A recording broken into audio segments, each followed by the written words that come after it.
하느님이시요 사람이신 그리스도의 시. 엘리사의 집에서 여러분의 고통이 이익이 되게 하시오. 엘리사가 그의 비통한 우울을 떨쳐버리기로 결정하였다는 소식이 마을에 퍼졌다.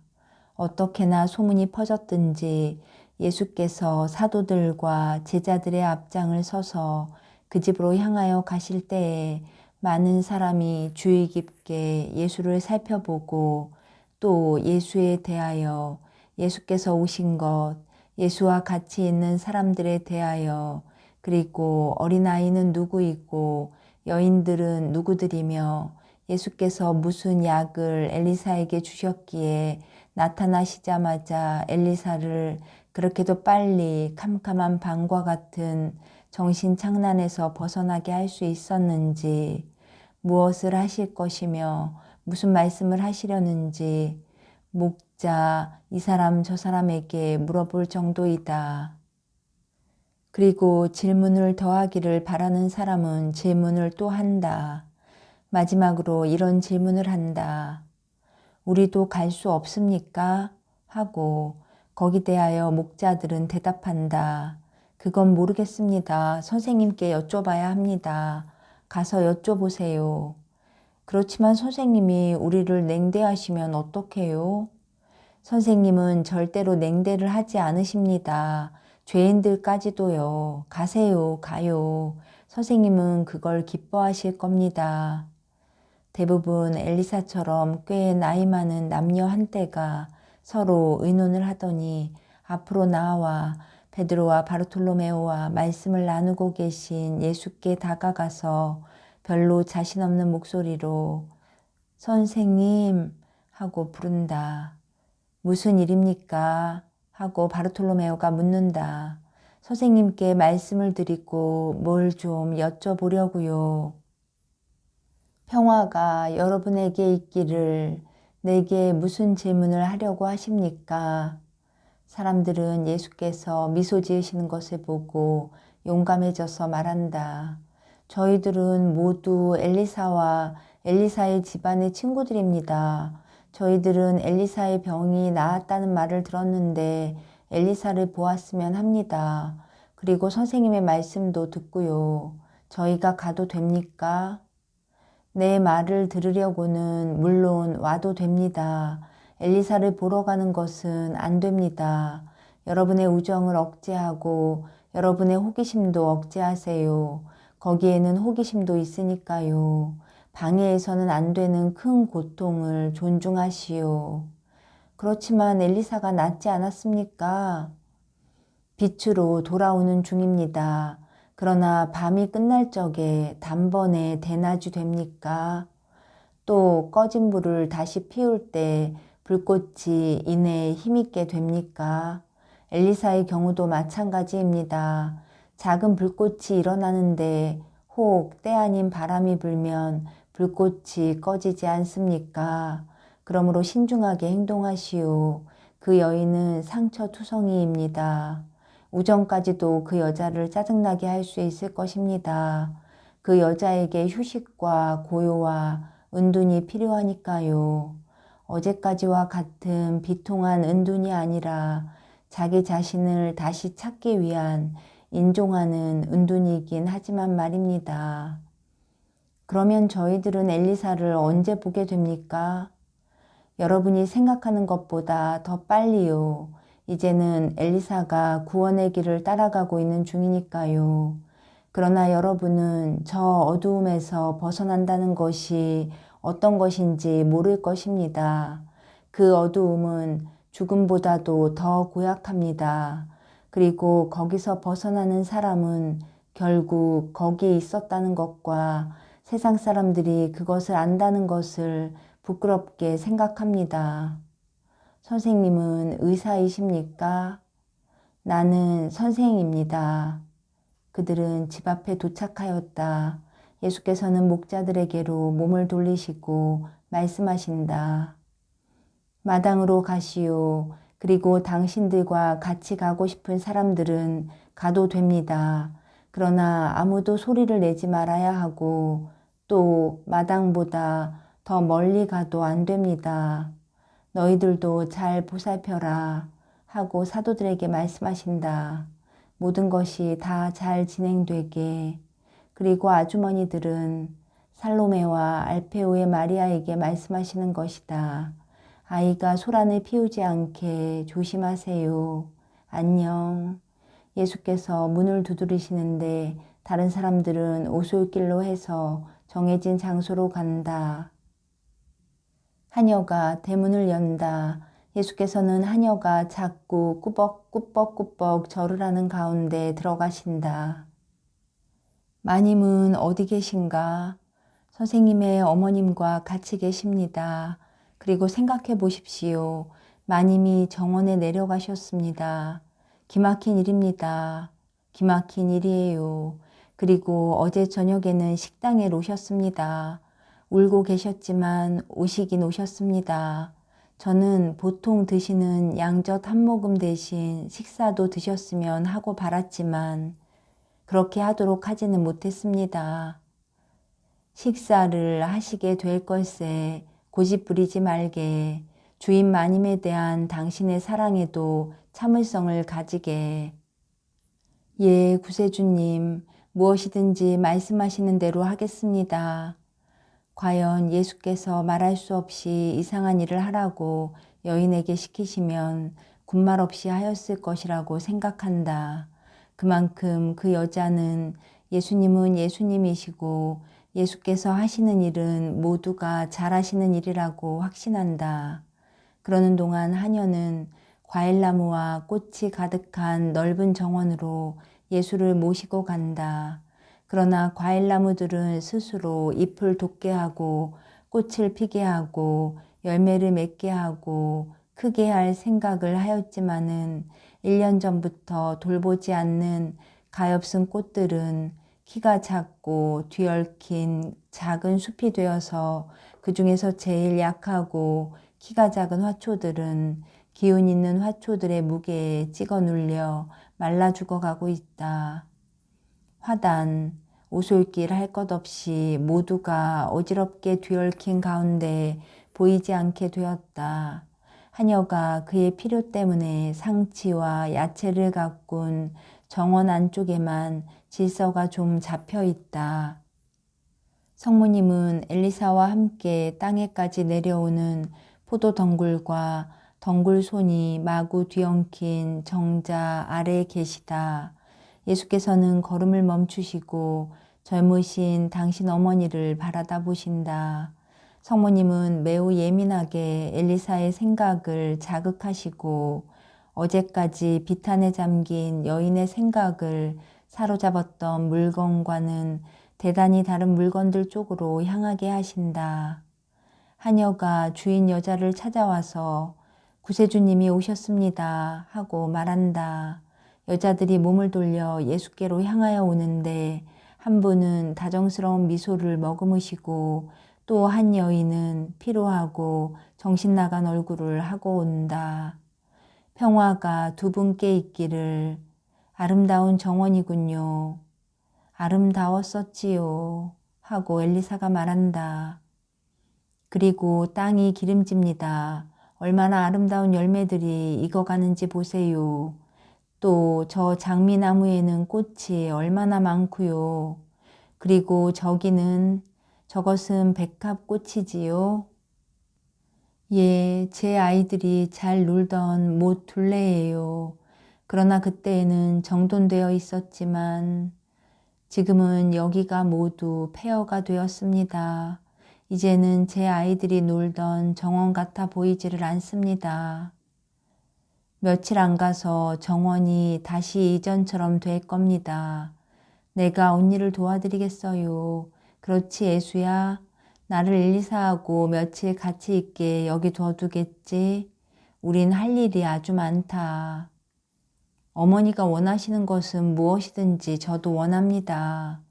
엘리사는 예수를 쳐다보고 고맙습니다 하고 중얼거린다. 예수께서는 흰 머리를 어루만져 주시고 나서 하직을 하고 목자들에게로 가신다. 여인들은 정원에 남아 있다. 그러나 조금 후에 거기 있는 사람들에게 인사를 하시는 예수의 목소리가 조용한 공기 속에 퍼져서 들려오자 엘리사는 저항할 수 없는 어떤 힘에 끌리는 듯이 정원과 마당을 갈라놓는 아주 높은 울타리로 천천히 가까이 간다. 예수께서는 우선 새 목자에게 말씀하신다. 예수께서는 울타리 아주 가까이에 계시고 예수 앞에는 사도들과 예수를 따라온 베스루의 주민들이 있다. 두 마리아는 아이와 같이 한 구석에 앉아 있다. 예수께서 목자들에게 말씀하신다. 그런데 당신들은 계약에 묶여 있습니까? 그렇지 않으면 아무 때라도 당신들의 일자리를 떠날 수 있습니까? 이렇습니다. 실제로는 저희들이 자유로운 머슴들입니다.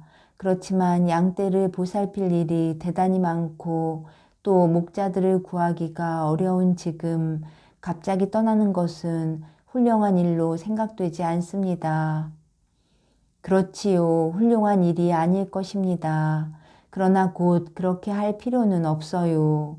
내가 이 말을 당신들에게 미리 하는 것은 올바른 타협을 준비하라고 그러는 것입니다. 나는 당신들을 제자들과 합쳐서 당신들이 나를 도와주는 데 있어서 당신들이 자유롭게 되기를 바라는 것입니다. 아이고 선생님, 세 사람은 기뻐서 어쩔 줄을 모른다. 그리고 그렇지만 저희가 그럴 능력이 있겠습니까? 하고 묻는다. 확실해요. 그럼 합의했습니다. 할 수 있게 되는 대로 이삭과 합치도록 하시오. 그러겠습니다, 선생님. 당신들도 다른 사람들과 같이 가시오. 나는 이곳 사람들에게 말하겠소. 그리고 목자들을 떠나보내신 다음 군중을 향하여 돌아서신다. 평화가 여러분과 함께 있기를. 어제 나는 몹시 불행한 두 사람이 말하는 것을 들었습니다. 한 사람은 인생의 여명에 있었고 한 사람은 인생의 황혼에 있었습니다. 그들의 슬픔 때문에 우는 두 사람이 있었습니다. 그리고 얼마나 많은 고통이 이 세상에 있고 어떻게 하느님만이 그 고통을 가볍게 해 주실 수 있는지를 생각해 보면서 마음속으로 그들과 같이 울었습니다. 하느님, 하느님과 그분의 크고 무한한 인자, 끊임없는 그분의 현존, 그분의 약속에 대한 정확한 지식, 나는 사람이 어떻게 사람에게서 괴롭힘을 당할 수 있는지, 그리고 사람이 어떻게 죽음에 끌려서 고통을 더 증가시키고 파멸을 만들어내기 위하여 사탄이 조장하는 비탄으로 갈 수 있는지를 보았습니다. 그때 나는 이렇게 생각했습니다. 하느님의 자녀들은 그들의 고통 중에서 이런 고통을 겪어서는 안 된다. 하느님을 모르는 사람에게 하느님에 대한 지식을 주고 질풍 같은 고통 속에서 하느님에 대한 지식을 잊어버린 사람에게는 그 지식을 돌려주자 하고, 그러나 나는 또 나 혼자서는 형제들의 무한한 필요에 충분하지 못하게 되었다는 것도 알았습니다. 그래서 점점 더 많은 제자를 불러서 하느님에 대한 지식에서 오는 위로의 필요를 느끼는 모든 사람이 그 위안을 받을 수 있게 하기로 결정했습니다. 이 12사람은 맨 먼저 뽑은 사람들입니다.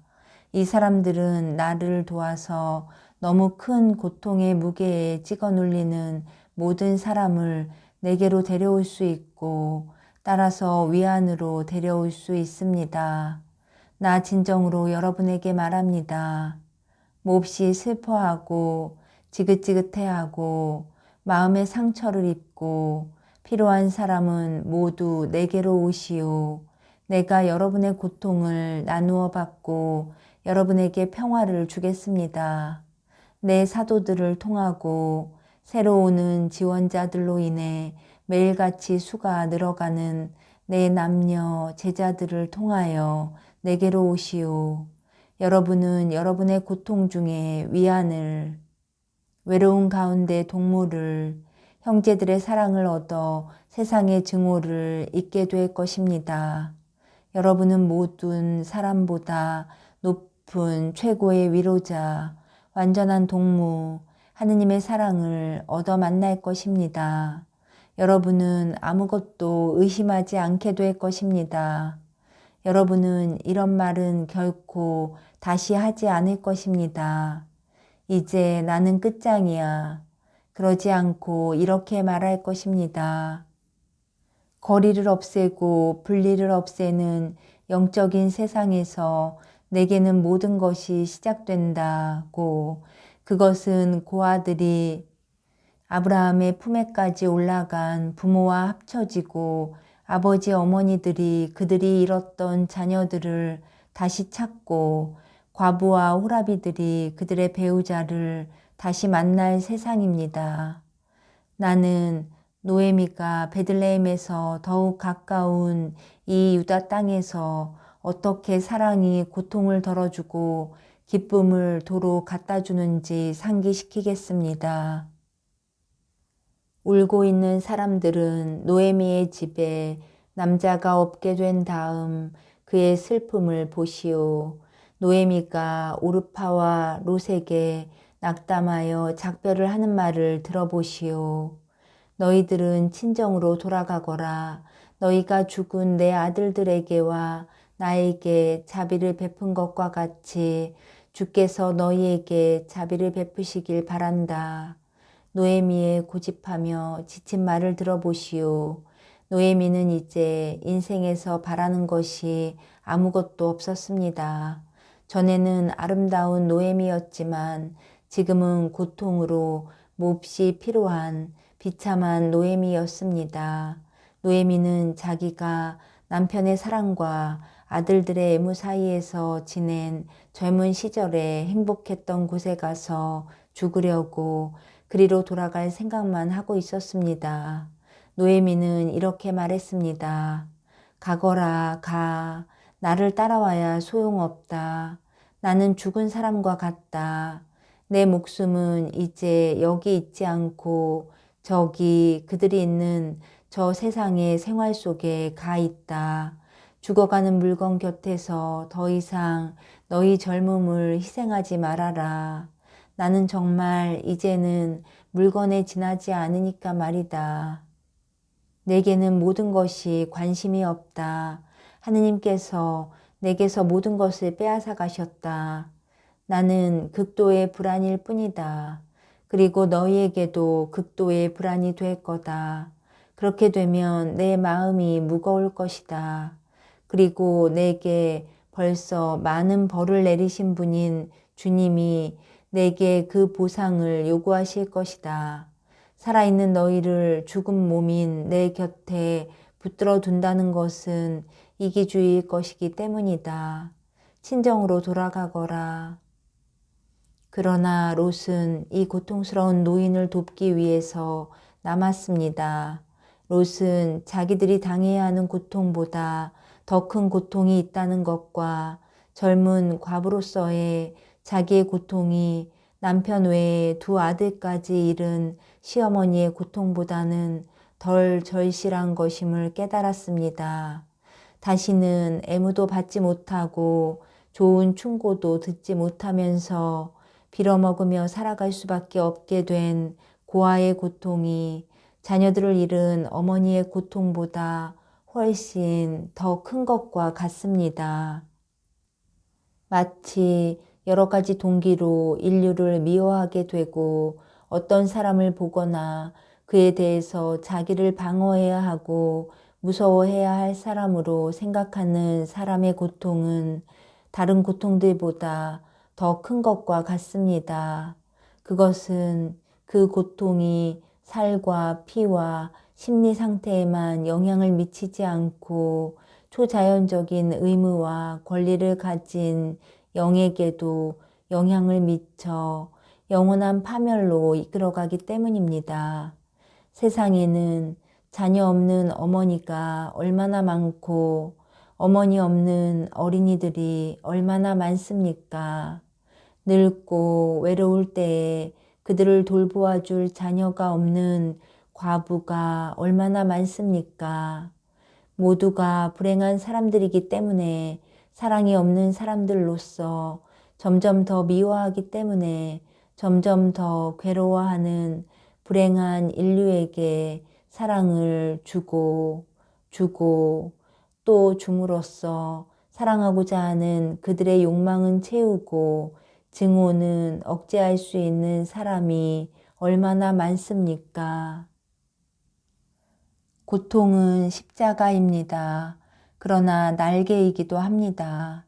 큰 슬픔은 우리의 옷을 벗기지만 그것은 우리에게 옷을 다시 입히기 위해서입니다. 우는 사람들은 일어서시오. 눈을 뜨고 악몽과 어두움과 이기주의에서 나오시오.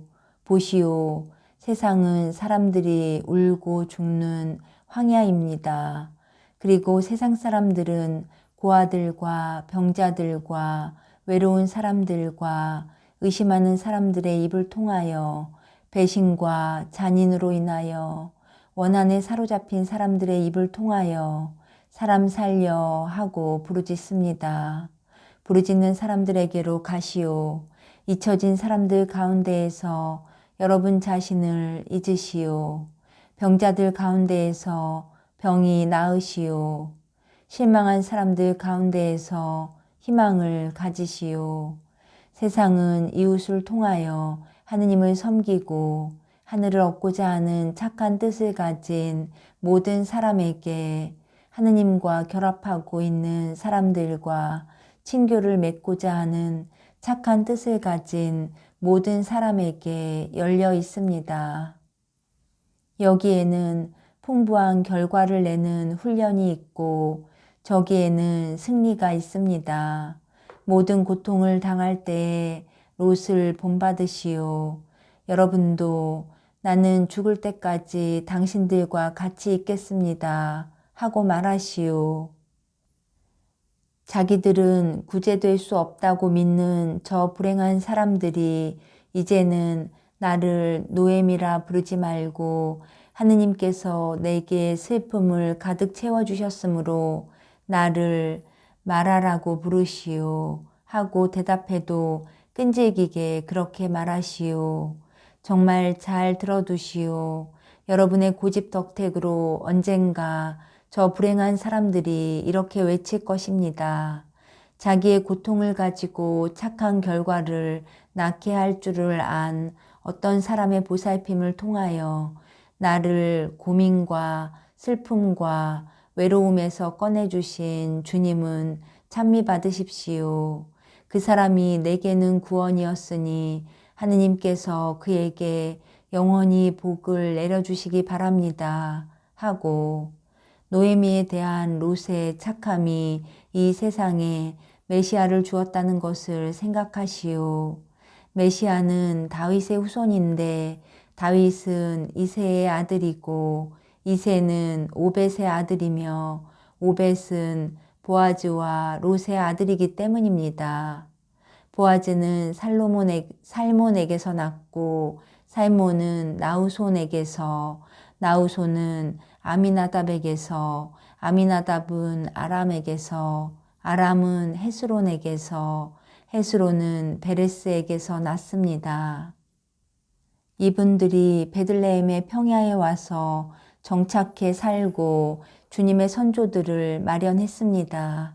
착한 행위는 어느 것이든지 여러분이 생각지 않는 큰 일들이 기원이 되고 어떤 사람이 자신의 이기주의를 억제하려고 하는 노력은 그 크나큰 사랑의 밀물을 일으킬 수가 있어 그 사랑의 밀물을 일으킨 사람을 맑게 보존하면서 들어올리고 또 들어올려 제단 밑에까지 하느님의 마음에까지 실어 갈 수 있습니다. 하느님께서 여러분에게 평화를 주시기 바랍니다. 그리고 예수께서는 울타리의 쪽문으로 해서 정원으로 돌아가시지 않고 저쪽에서 긴 탄식이 들려오는 울타리에 아무도 가까이 가지 못하도록 주의하신다. 베스루 사람들이 모두 간 다음에야 비로소 유익한 눈물을 방해하지 않으시고 제자들과 같이 떠나신다.